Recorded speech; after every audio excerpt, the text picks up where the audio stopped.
Katharina! Bring Zara down for dinner.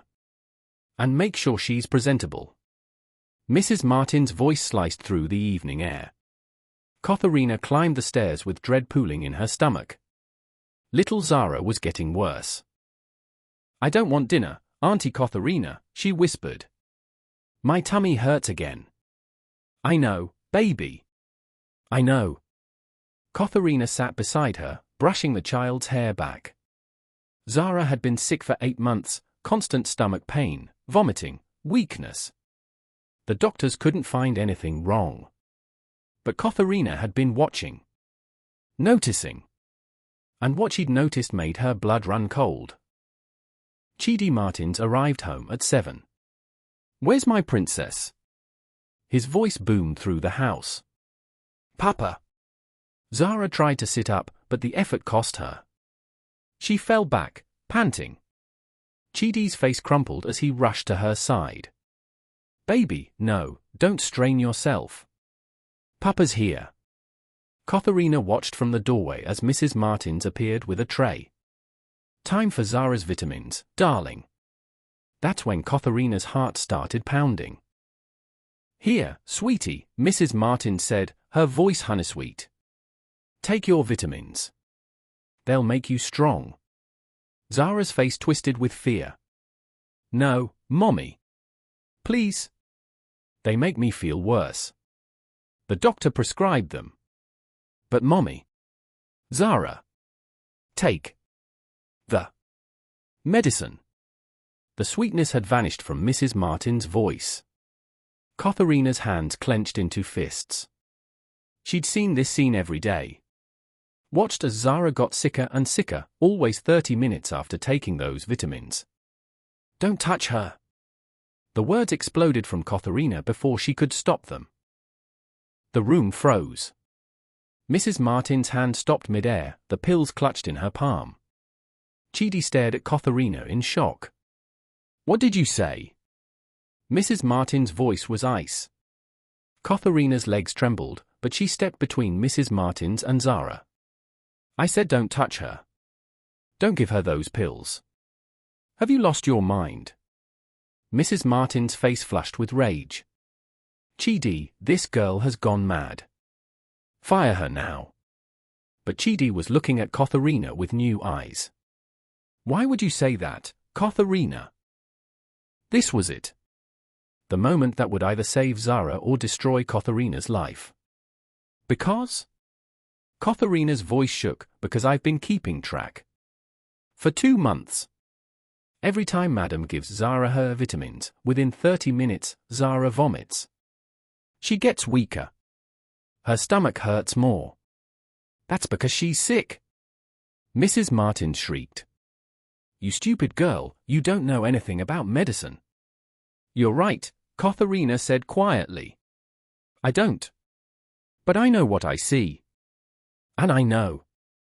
She pulled something from her pocket. I know I took 3 of those pills 2 weeks ago. Just 3. I was sick for 3 days, Katharina continued, her voice stronger now. Vomiting. Dizzy. Weak. Just like Zara.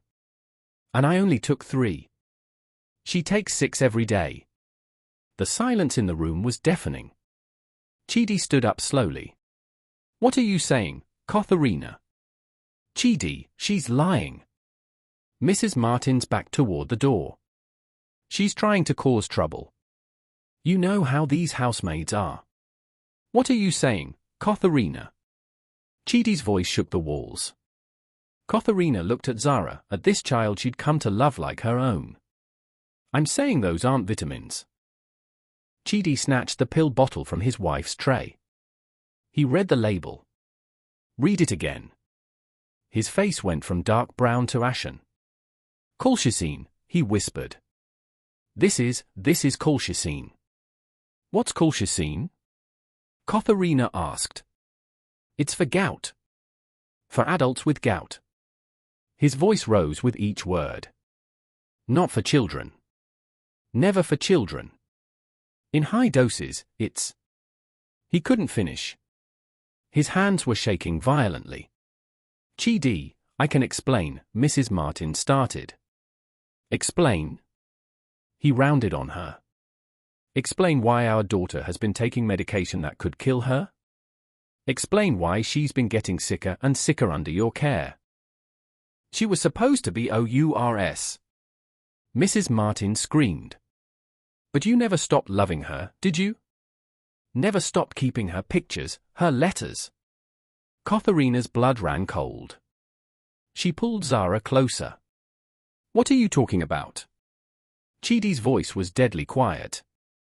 Your precious Adiz. Your first love who died giving birth to this child. Mrs. Martins pointed at Zara with shaking fingers. You married me, but you never loved me. Every time you look at her, you see Adiz. You say her name in your sleep. So you poisoned her. Chidi's voice broke. You poisoned my daughter? Your stepdaughter? A 7-year-old child. I just wanted her sick enough that you'd focus on me for once. Mrs. Martins was crying. I wasn't trying to kill her. Just make her sick enough that you'd need me. That we'd be a team. That you'd finally see me. Get out. Chidi's voice was hollow. Get out of this house before I call the police. Chidi, please. Get out. Security escorted Mrs. Martins out. Her screams echoed through the mansion until the door slammed shut. Chidi collapsed beside Zara's bed, taking his daughter's tiny hand. My baby. My sweet baby. I'm so sorry. I didn't see. I didn't protect you.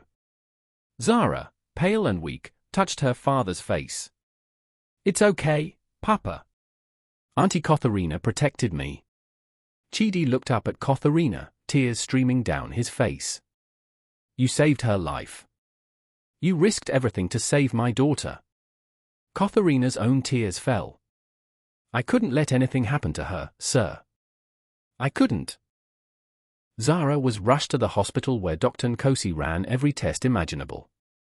She has toxic levels of colchicine in her system, Dr. Nkosi said grimly. Chronic poisoning over months. Another few weeks and... She didn't finish, but she didn't need to. But she'll recover. Chidi's voice was desperate. With treatment, yes.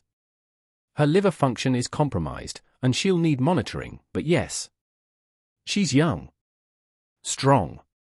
And you caught it in time. Dr. Nkosi looked at Katharina, who'd refused to leave Zara's side. Thanks to your nanny. Mrs. Martins was arrested 2 days later. The investigation revealed she'd been slowly poisoning Zara for 8 months, carefully dosing the colchicine to keep the child sick but not dead. She wanted attention, the detective told Chidi. In her statement, she said she thought if Zara was sick enough, you'd turn to her for comfort. That you'd need her. It's a form of Munchausen by proxy, but directed at a stepchild rather than her own child. We don't have our own children, Chidi said quietly. She couldn't conceive. I told her it didn't matter. That Zara was enough. That we were enough. For some people, the detective said sadly, nothing is ever enough. The trial was swift. The evidence overwhelming. Mrs. Martins was sentenced to 15 years for attempted murder and child endangerment. As she was led away, she looked at Chidi one last time. I loved you, she said. No, Chidi replied quietly. You loved the idea of me. Love doesn't poison. Love doesn't hurt. Love protects. His eyes went to Katharina, who was sitting in the gallery beside a healthier-looking Zara. Love screams, don't touch her when everyone else is silent. After all this, I will be traveling to America. 3 months later, Zara was transformed. Auntie Katharina. Look. I can run without getting tired. Katharina laughed, tears of joy in her eyes. I see, my darling. You're so strong. Chidi joined them in the garden, watching his daughter with wonder. Dr. Nkosi says her liver function is almost normal. Whatever damage was done, she's healing. Children are resilient, Katharina said softly. So are the people who protect them. Chidi turned to her. Katharina, we need to talk. Katharina couldn't hold back her tears. I thought you'd fire me. I thought speaking up meant losing everything. It did, Chidi said gently. It meant losing your safety, your job security, everything you needed to survive. But you did it anyway. That's not just bravery, Katharina. That's love. I do love her, Katharina whispered. From the moment I met her, she felt like she was mine. Then make it official. Be her guardian. Her protector. The mother figure she deserves. He paused. I'm also tripling your salary and putting you through university if you want. You saved my daughter.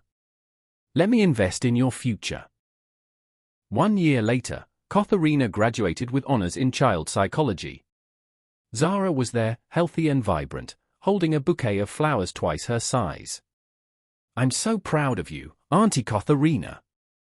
Zara squealed, throwing her arms around Katharina's waist. I'm proud of both my girls, Chidi said, and there was no sadness in his voice when he said it. He'd finally let go of the ghost of Adiz, honoring her memory by protecting the daughter she'd left behind. Papa, can we get ice cream to celebrate? Zara asked.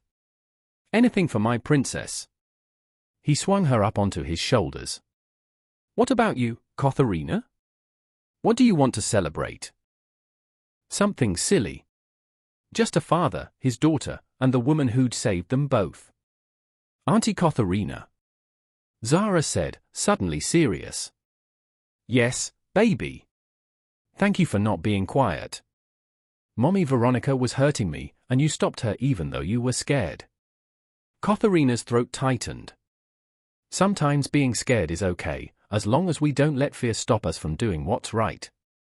Is that why you're so brave? I'm not brave, sweetie. I just love you more than I fear anything else.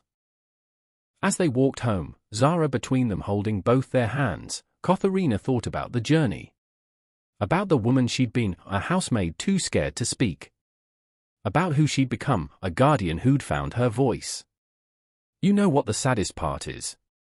Chidi said quietly, for Katharina's ears only. If she had just been patient, if she had just loved Zara for who she was, she could have had everything she wanted. I would have loved her eventually. We could have been a real family. But she wanted control more than she wanted love, Katharina said. And you? Chidi looked at her. What do you want, Katharina?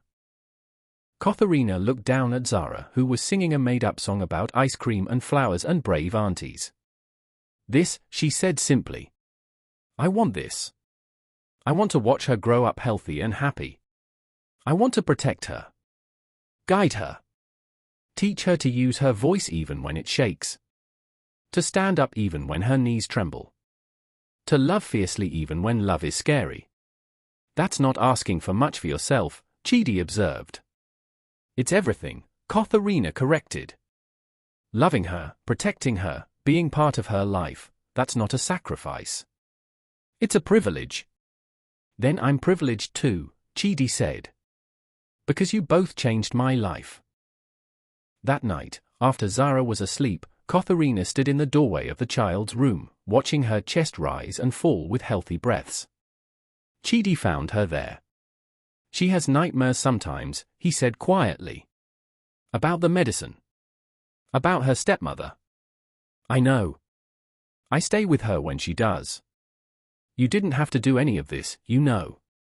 You could have stayed quiet. Kept your job. Stayed safe. Katharina turned to him. No, I couldn't.